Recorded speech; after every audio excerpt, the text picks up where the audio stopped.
case I'd seen hundreds of times before, one just as terrible every time I'd seen it.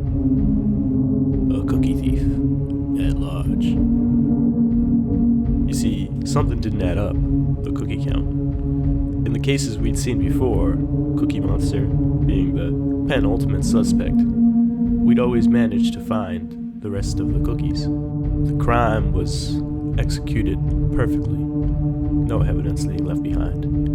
Nobody had been in or out of the break room besides me. Nobody's prints were on the box except mine. How could the perpetrator have made it in, snatched the cookies, and made it out? They were Heath cookies too, my favorite. They only sell them sometimes at Publix, and we definitely had gone shopping like 3 days ago, so we wouldn't be having any for 4 days. Let's just say this thief didn't leave a trail of crumbs to follow.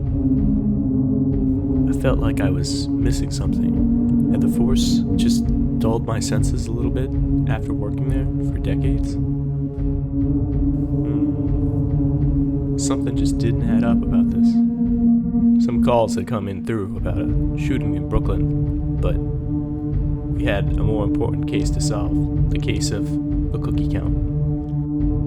If only cookie thieves called in their atrocities, then we'd live in a much safer world where people wouldn't have their cookies eaten. 13 cookies. 1.5 left.